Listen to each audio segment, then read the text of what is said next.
Essa última Santa Ceia, eu estava ministrando, pregando, né?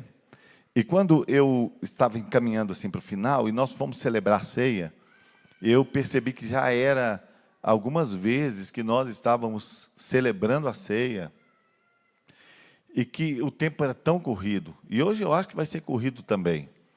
Mas eu falei, na próxima Santa Ceia, eu vou ministrar sobre a ceia. Eu vou falar sobre a Santa Ceia. Por quê? Porque a ceia é um ambiente reflexivo. A ceia é um lugar de discernimento. Você sabe, irmãos, não há progresso espiritual sem leitura, sem compreensão espiritual, sem discernimento. A Bíblia é um livro, como eu já disse tantas vezes, de uma revelação progressiva.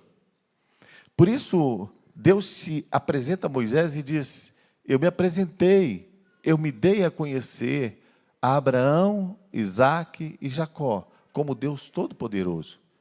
Mas como o Senhor, eu não me dei a conhecer a eles plenamente. Havia uma expressão da natureza de Deus guardada em um dos seus nomes, que Deus estava guardando para o tempo de Moisés. Por isso que a Bíblia começa num jardim e termina numa cidade.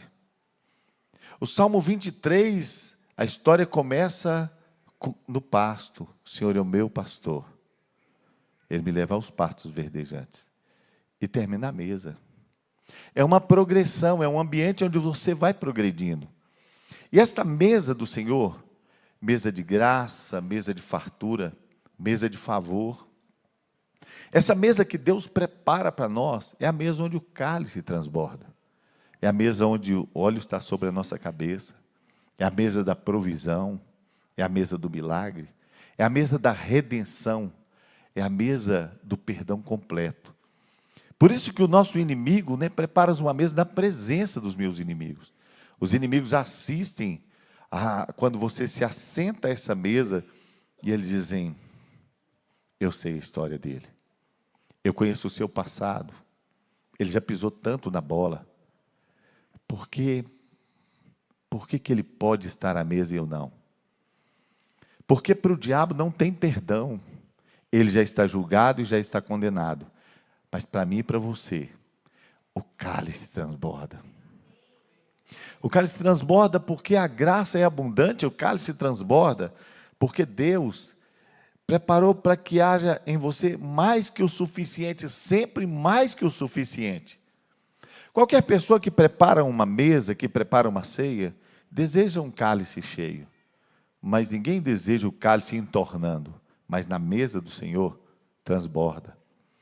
E é esse nível de revelação, é esse nível de compreensão, que faz com que valha a pena estar à mesa. Quando nós celebramos a ceia, nós podemos estar celebrando sem essa compreensão. E para a glória do nome do Senhor, nós não seremos a primeira igreja. Então, Paulo, quando escreveu, ele começa falando da prática da igreja de Corinto, depois ele fala sobre como Jesus praticou, depois ele faz a advertência das consequências, e ele começa a dizer como nós deveríamos praticar a ceia do Senhor. Agora, o apóstolo Paulo, quando ele está ministrando, ele busca isso de uma profundidade tão grande, porque ele diz assim: eu recebi do Senhor. Mas o apóstolo Paulo não andou com o Senhor Jesus. Ele não era um dos 12 apóstolos. Ele é aquele que se converte lá no capítulo 9 de Atos, perseguindo a igreja. Então, este apóstolo Paulo, ele escreve para nós de uma profundidade de revelação tão significativa, que os próprios apóstolos que estiveram lá com Jesus, naquele lugar e naquela noite em que Cristo foi traído e celebrou a ceia, aquela noite de Páscoa, onde Cristo instituiu Jesus, a nossa Páscoa que foi sacrificado por nós, instituiu a ceia do Senhor como algo muito maior, porque agora, nova e eterna aliança, sem possibilidade de outra, é nova e eterna, porque Jesus não é o segundo Adão, Jesus é o último Adão. E quando ele vem para estabelecer essa nova e eterna aliança, Então, ele está celebrando aquela ceia e ele está dizendo, esta é a nova aliança. Ou, em outra tradução, este é o Novo Testamento. Ou Novo Testamento. O que é um testamento? É o lugar que diz qual é a herança do herdeiro, como está distribuído. Então, essa aliança fala sobre o que eu e você temos direito no céu, temos direito na terra. Por isso, eu quero ler com vocês o texto e mostrar para vocês coisas muito fortes que estão aqui. 1 Coríntios, capítulo 11, versículo 17. Para a gente ganhar tempo, eu não vou esperar você encontrar, você pode procurar, não tem problema, mas vai aparecer aqui, eu imagino. Eu imagino, não, eu creio. Nisto, porém, que vou dizer, não vos louvo, porquanto vos ajuntais não para melhor, senão para pior. Porque antes de tudo, ouço que quando vos ajuntais na igreja, há entre vós dissensões, e em parte eu creio. E até importa que haja entre vós heresias, para que os que são sinceros se manifestem entre vós. De sorte que quando vos ajuntais num lugar, não é para comer a ceia do Senhor, porque comendo cada um toma antecipadamente a sua própria ceia. E assim um tem fome e outro embriaga-se. Não tendes, porventura, casas para comer, para beber? Ou desprezais a igreja de Deus e envergonhais os que nada têm? Que vos direi? Louvar-vos-ei? Nisso não vos louvo. Eu vou começar falando sobre essa primeira parte, que é como eles estavam praticando, e depois nós vamos avançando. A palavra do Senhor começa dizendo assim, nisso eu não vos louvo, porque vocês se reúnem para piorar e não para melhor. Bom, o contexto em que a igreja está reunida ali é similar ao contexto de uma reunião de célula. Lembre-se que as igrejas se reuniam em casas, não haviam prédios. Então as igrejas se reuniam em casas, estavam estabelecidas em casas, e eles tinham por hábito partir o pão, e a Bíblia diz que eles reuniam-se todos os dias. Como nós ouvimos aqui do pastor Zé Elcio, muitas culturas, a religião é processada todos os dias. Então a igreja se reunia todos os dias e eles celebravam a ceia. Nós celebramos a ceia uma vez por mês. Poderia ser todo dia, uma vez por ano. A Bíblia não diz de quando em quando, mas diz com que propósito nós devemos celebrar. E eles estão partindo o pão, mas isso não é algo ritualístico. Não é como nós que temos o pão como um símbolo do corpo de Cristo e temos o cálice como símbolo do sangue de Jesus. Não, eles estão fazendo uma refeição juntos. E aquela refeição para o judeu é algo muito forte, porque o judeu não quebra o pão, o judeu não parte o pão com quem ele não tem aliança. Especialmente nesses dias, quando os judeus comiam com a mão. Por isso Jesus fala, aquele que mete comigo a mão no prato. Era alguém de muita intimidade que colocava a mão na mesma comida que eles iam partilhar. Então, neste ambiente, Paulo diz, nisso não vos louvo, porque vocês, nas suas reuniões, estão produzindo um ambiente em que vocês vão levar para casa o pior de vocês e não o melhor. Vocês não estão crescendo, mas estão piorando. E por que vocês não estão crescendo? Porque vocês se reúnem e vocês estão produzindo divisões no seio da igreja. Tem aquele grupo que chega antes, imagine a nossa célula acontecendo, e na nossa célula nós temos um lanche, mas imagine que esse lanche fosse também a celebração da Santa Ceia, nós tivéssemos também o pão, tivéssemos o cálice ali, tivéssemos o fruto da vide, e aí de repente, nós chegássemos, e antes das pessoas chegarem, nós já reunimos um pequeno grupo, e já tomamos a nossa ceia. Nós já comemos e tal, por quê? Porque nesse dia nós levamos um pedaço de pernil, e um pedaço disso, um pedaço daquilo, vou pôr cordeiro para ficar mais bíblico, um pedaço de pernil de cordeiro, e uma comida bem gostosa, e de repente nós já comemos. E aí nós não estamos preocupados com os outros que chegam depois, talvez direto do trabalho, que não trouxeram alguma coisa. Eu gosto muito, irmãos, na célula, eu gosto muito daquele lanche compartilhado. Eu não gosto, é claro, as células são livres, mas eu não gosto daquela célula que diz assim, semana que vem o fulano traz o lanche. Gente, isso é uma luta. Primeiro porque você pensa no que o outro trouxe na semana anterior, fala, nossa, que luta. Ele trouxe aquele prato de lasanha, e trouxe aquele suco de uva, de garrafa, aquela uva branca, aí você fala, meu Deus, que azar que eu dei logo depois desse irmão. Você vê semana passada, semana anterior, o irmão trouxe pipoca, e agora vir ficar de... É luta, né? Bom, isso está atrapalhando minha mensagem. Mas então, imagine, querido, eram umas coisas simples, mas elas em si eram pequenas, mas elas eram tão significativas que a Bíblia diz assim, então cada um toma antecipadamente a sua própria ceia, e já não é mais a ceia do Senhor, e já não é mais a ceia do Senhor. Nós podemos com pouca coisa, com muita facilidade, transformar esse momento em algo que já não é mais. Chegamos com um projeto de cear, chegamos com um projeto de unidade, chegamos com um projeto de corpo, e de repente já não é mais. Então a nova aliança, o Novo Testamento, a herança, a graça e o favor que foi liberado para nós, está retido. Porque nós não tivemos discernimento. Discernimento de saber que no corpo não se pode ter divisão, nem divisão por murmuração, nem por crítica, nem por conversa contrário ao que Deus está fazendo. Não é para criticar o irmão, criticar a liderança, falar que eu sou de Paulo, que eu sou de Apolo, que eu sou disso, que eu sou daquilo. É o lugar de você dizer, nós somos corpo, nós somos um povo de Deus, o nosso inimigo é o diabo, estamos lutando, vamos conquistar a terra, é um lugar de conquista, nós estamos aqui para celebrar que nós temos uma herança do Senhor, eu e a minha casa serviremos ao Senhor, é um lugar onde nós afirmamos a nossa fé e afirmamos em unidade. Então Paulo, depois de dizer como eles estavam perdendo a oportunidade, ele começa a dizer qual foi o comportamento de Jesus. E ele diz, porque eu recebi do Senhor o que também vos ensinei, que o Senhor Jesus, na noite em que foi traído, tomou o pão, tendo dado graças.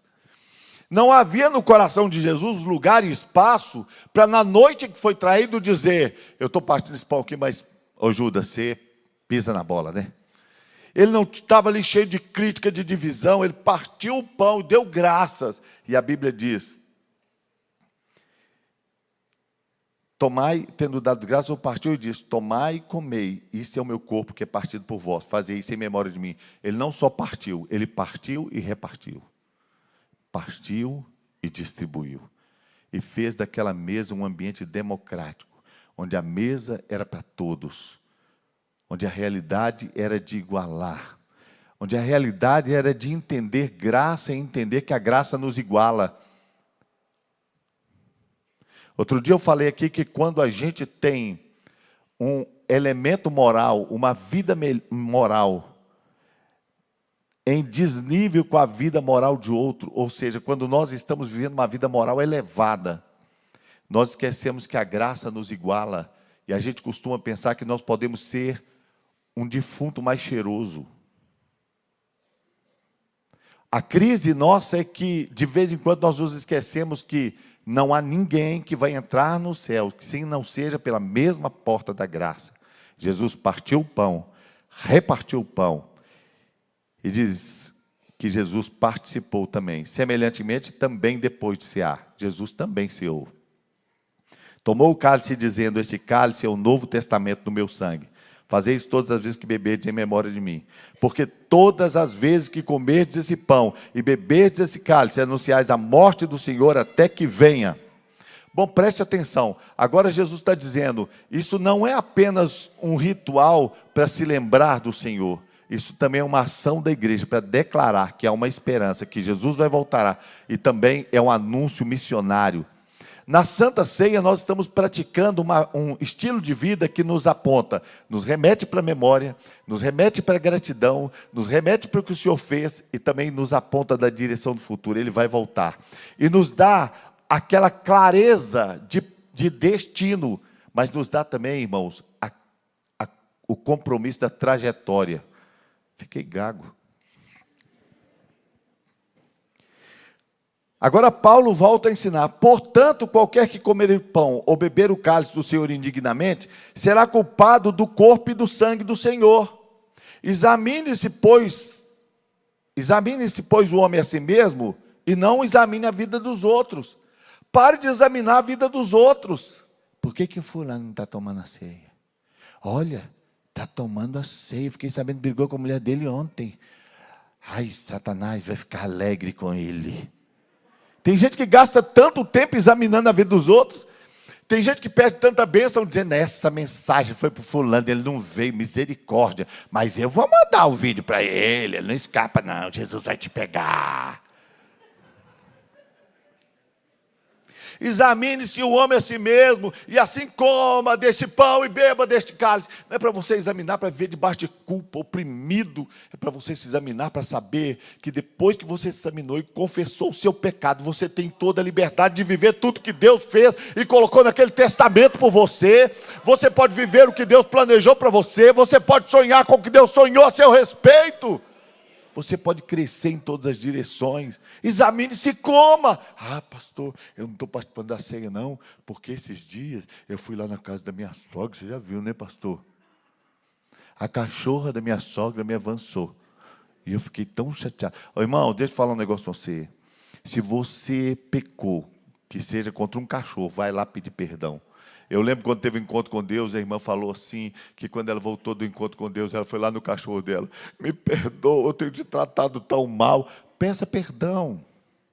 Peça perdão. Não fique magoado com ninguém, não fique triste com ninguém, não fique triste com a sua esposa, não durma magoado com o seu esposo, não fique triste com as pessoas. Examine-se, tira aquilo que está te dificultando, confesse os seus pecados e coma do pão, beba do cálice.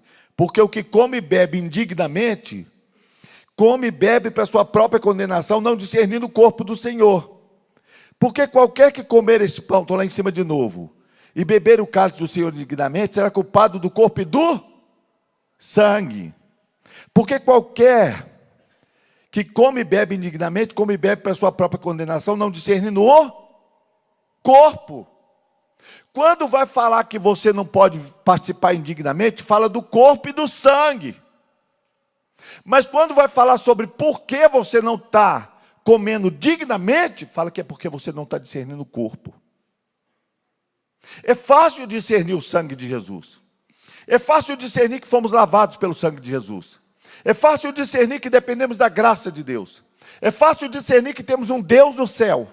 É fácil que ele tenha um relacionamento direto com Deus. A crise é se eu estou discernindo o corpo. A crise é se o meu testemunho é para o corpo. A crise é se eu estou vivendo o evangelho para o outro. Ah, pastor, não importa o que vão pensar de mim, eu quero é Deus. Eu não estou nem aí para o que o homem pensa de mim, o que importa é o que Deus pensa. Deus não está precisando ser evangelizado. Deus não vai para o inferno. O que importa é o que as pessoas pensam de você. Eles precisam do seu testemunho. Foi para eles que Deus te enviou. Importa que seus filhos leem do evangelho na sua vida. Importa que a sua mulher te chame de homem de Deus. Porque dá para alguém te chamar de homem de Deus porque você pisou no altar e te manifestou um dom. Mas a sua esposa te chamar de homem de Deus, o seu marido te chamar de mulher de Deus. Discernir o corpo. Porque a Bíblia diz que Jesus é o cabeça. E quem não está conectado ao corpo, está desconectado do Cristo. E essa vida espiritual que a gente quer viver, só eu, Deus, eu estou aqui ligado, estou sintonizado direto com o Pai. Não me interrompa, povo pecador. Ô, irmão, sai fora. A maior igreja hoje é dos desigrejados, que estão contando uma mentira maravilhosa. Ei, você aí de casa, está me ouvindo pela internet, sentado nesse sofá, descabelado. Deixa eu te contar um negócio. Deixa eu te falar, tem um monte de gente vivendo uma vida cristã meia boca e dizendo: eu sou crente dentro de casa. Não dá para ser crente fora do corpo, porque a perna mecânica funciona, mas não flui. Dentadura, adorna, mas não tem, ninguém tem dor de dentadura, porque não faz parte do corpo. Ai, hoje eu amanheci com uma dor de dentadura. Não, não dá. Se não está conectado ao corpo, não sente a dor do corpo, mas também não tem a vida do corpo. Funciona, mas não tem que fluir. Tem que ter vida, tem que ter sangue correndo. Então, queridos,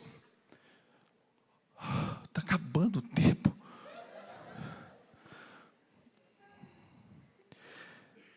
Por isso, o que come e bebe indignamente, come e bebe para a sua própria condenação, não discernindo o corpo do Senhor.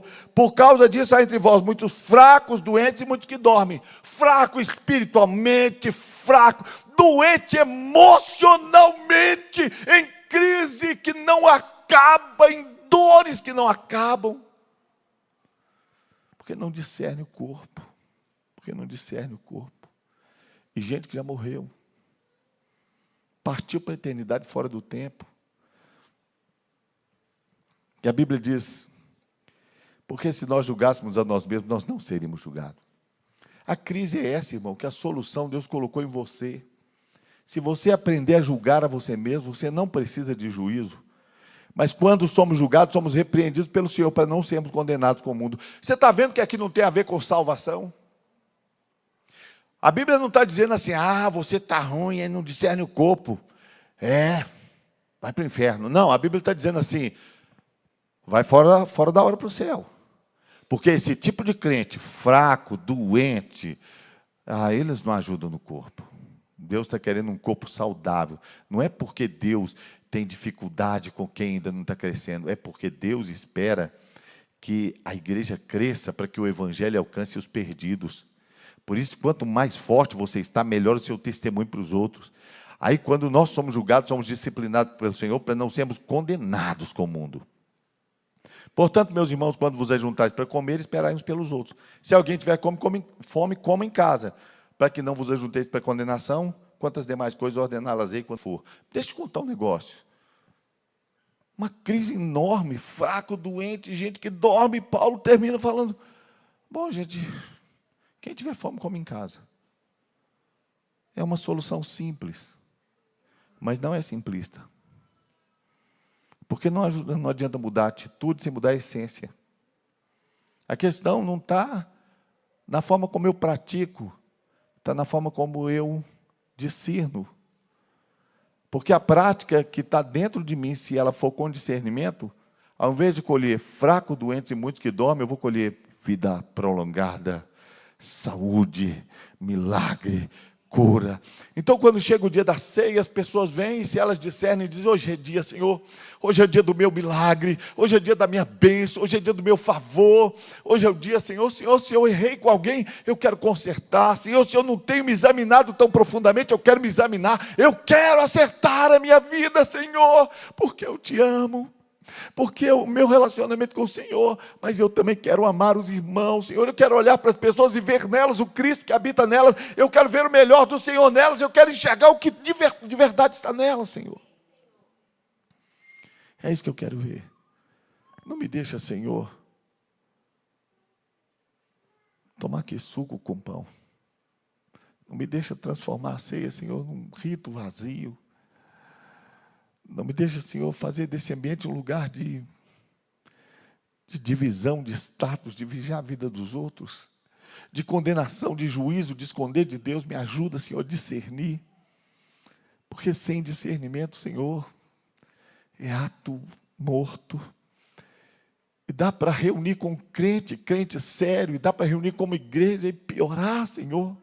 Dá para reunir como igreja e piorar. Mas eu quero me assentar nessa mesa, Senhor, para ser curado em todos os níveis, para ser usado, para ser instrumento. Usa-me, Senhor. Usa-me. Em nome de Jesus. Vamos ficar de pé.